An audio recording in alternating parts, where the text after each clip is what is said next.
एक व्यक्ति अपने मित्र के घर गया। कहाँ गया? मित्र के घर। कब गया? सुबह 7 बजे। 7 बजे सवेरे अपने मित्र के घर गया। जाकर देखा कि उनके मित्र सुबह 7 बजे सरकार आरती उतार रहे थे। ये भी जाके पीछे खड़े हो गए। जब पूजा वूजा कर लिए तो पूछे कि क्या कर रहे थे? बोले मैं भगवान की वंदना कर रहा था, रोज सवेरे 7 बजे करता हूं। बोला डेली? बोला हाँ डेली डेली। छोड़ दो तुम। ये आनंद है ठाकुर जी का। बोले मैं नित्य सुबह 7 बजे भगवान की आरती करता हूँ घड़ी देखकर। अच्छा, अच्छी बात। उसने पूछा तुम कितने बजे करते हो? बोला मैं भगवान की वंदना नहीं करता हूँ, मैं भगवान को प्रेम करता हूँ, इसलिए मैं घड़ी देख करके नहीं करता हूँ। जय हो। कोई ऐसे करता है कि 7 बज गया चला जाए, आधा घंटा प्रेम करके आ जाए। अब अगला प्रेम दिन में 12 बजे, 12 बजे के बाद फिर उसके बाद वाला प्रेम शाम को 5 बजे, 5 से 5:15 तक प्रेम करना है, फिर आराम करना है, फिर आपको 9:30 बजे प्रेम करना है। पंडित जी तैयार रहिएगा।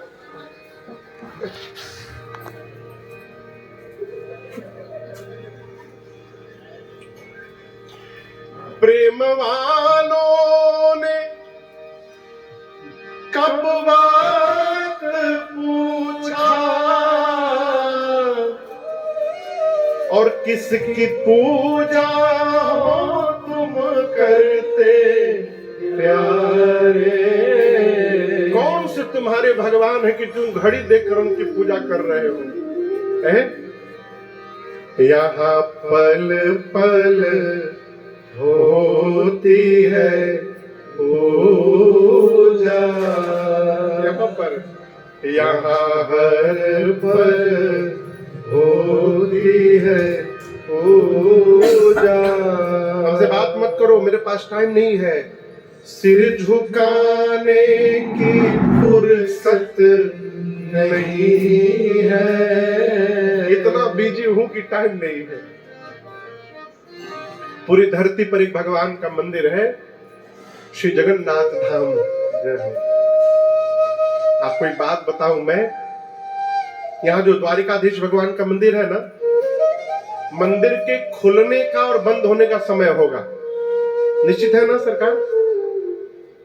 जितने मंदिर हैं सबके रात्रि में शयन करने का, मंदिर का पट बंद होने का और प्रातः काल मंदिर का पट खुलने का समय फिक्स होता है। पूरी धरती पर केवल श्री जगन्नाथ भगवान का मंदिर ऐसा है जहां रात्रि शयन करने का समय कोई निश्चित नहीं है। सरकार, सुबह खुलने का तो निश्चित है कितने बजे खुलेगा, लेकिन रात में कब बंद होगा कोई नियम नहीं है वहां। किसी दिन कहिए तो रात को 1 बजे ठाकुर जी सो रहे हैं, किसी दिन रात को 12 बजे, किसी दिन 10 बजे, किसी दिन 11 बजे। हमने पूछा कि ऐसा यहाँ क्यों है? तो वहां जो पुजारी जी थे बोले महाराज ये जगत के नाथ है, जगन्नाथ स्वामी है, जब तक भक्त दरवाजे पर खड़े रहते हैं तब तक ठाकुर जी उनको दर्शन देते रहते, कोई नियम नहीं। भक्तों से ऐसा प्रेम करते हैं ठाकुर जी हमारे, कोई नियम ही नहीं रखे। और पुजारी जी ने एक बड़ी अद्भुत बात बताई हमको।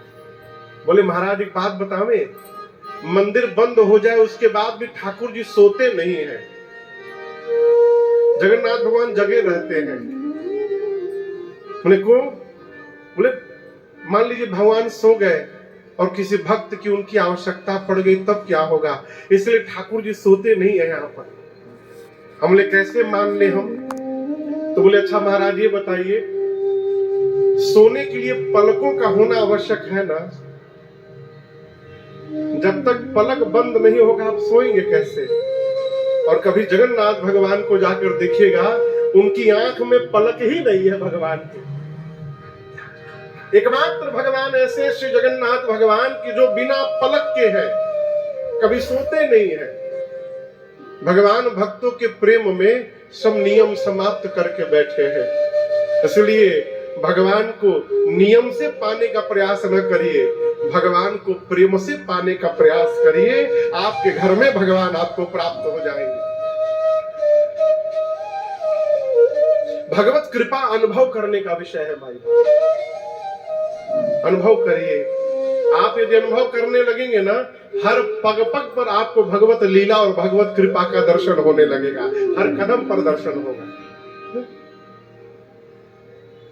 श्री चक्रवर्ती जी महाराज आज स्वयं अपने सिंहासन से नीचे उतर गए। मुदित महीप आप उठी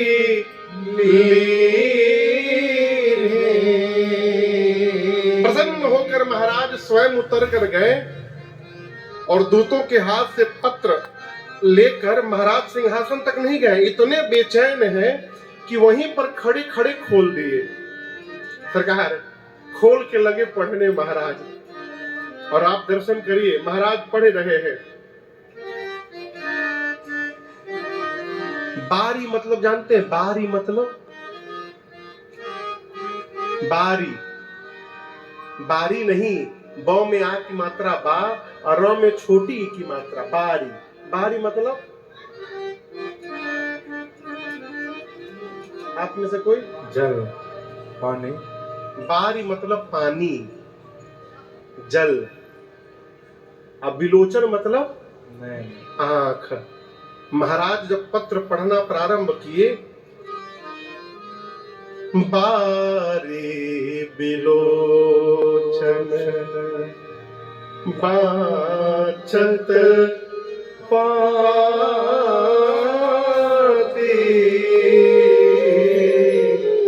पुलक आई भरी छाती। महाराज जैसे पढ़ना प्रारंभ किए, उनके नेत्र से झरझर अश्रुपात होने लगा। आंख से अश्रु निकल पड़ा सरकार। एक एक रोम पुलकित हो गया, हृदय भाव से भर गया हो। अब आपके सामने इस भाव में यदि कोई पत्र पढ़ रहा हो तो आप भी देखकर बेचैन हो जाएंगे, न जाने उसमें क्या लिखा है? सभा के जितने मंत्री लोग थे सब बेचैन हो गए, व्याकुल हो गए। बार बार मंत्री कहते प्रभु हमको भी जानना है कि उस पत्र में क्या लिखा है, प्रभु हमको भी बताइए। तो महाराज पुनि धरे धीर, धैर्य धार कर, अब जोर से बोलना है ना, इसलिए धीरज धार कर करके, कोई बात नहीं पढ़ता हूं अभी। पुनि धरे धीर पत्रिका वाची, पुनि धरे धीर। दूसरी बार महाराज सभा के लोगों को बांच करके सुनाए पढ़ करके। कितनी बार पढ़ लिए? अब मन में हो रहा है कि फिर से कोई बोल दे तो तीसरी बार पढ़ दूंगा मैं। अब किसको सुनाऊंगा मैं? सबको तो सुना दिया। तब तक भरत जी वहां आ गए दौड़ करके और आकर बोले, ताता कहाँ ते पाती आई। हे तात, हे पिताजी, मुझे पता चला है बाहर चर्चा हो रही है, कोई पत्र आया है। कहां से पत्र आ गया है? महाराज बोले जल्दी आओ, अभी सुनाता हूं तुमको। भरत जी गए तो महाराज ने तीसरी बार भरत जी को पढ़ के सुनाया।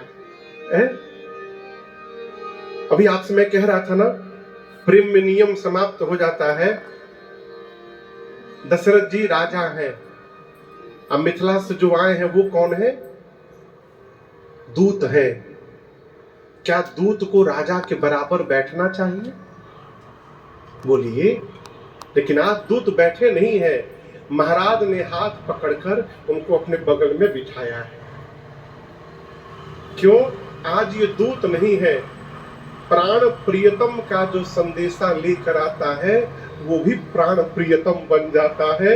इसलिए महाराज ने दूतों को अपने बगल में बिठा दिया। बगल में बिठाकर महाराज पूछ रहे हैं, अच्छा आप बताओ, दशरथ जी सबसे पहले क्या पूछे होंगे। आपका बेटा यदि कहीं चला जाए, महीनों बाद यदि कोई उसका संदेशा लेकर आए, तो उस व्यक्ति से आप सबसे पहले क्या पूछेंगे? माता पिता को उन्नति से अधिक अपने बच्चे की कुशलता की चिंता रहती है। चक्रवर्ती दूत को बगल में बिठा करके पूछते हैं, भैया कहो कुशल दो बार। भैया भैया मेरे दोनों बच्चे कुशल है ना? क्या तुम नीके निज नयन निहारे। क्या आप लोग ठीक से अपनी आंख से उनको देखे हैं ना? आप लोग पहचानते हैं ना मेरे बच्चों को? कुशल है ना दोनों? हम बता रहे हैं कैसे हैं। विश्वामित्र के साथ गए होंगे, विश्वामित्र मुनि के पीछे पीछे गए होंगे। दो भाई होंगे, दो भाई, बहुत कम उम्र है अभी, हाथ में धनुष बाण लिए होंगे। एक सांवले होंगे, एक गोरे होंगे, दोनों कुशल है ना? दूत बोले, महाराज आप अपने बच्चों की कुशलता मत पूछिए। आपके बच्चे मिथिला में गए ना, तो उनके आने से आज मिथिला का कुशल हो गया है। महाराज आप अपने बच्चों की कुशलता न पूछिए।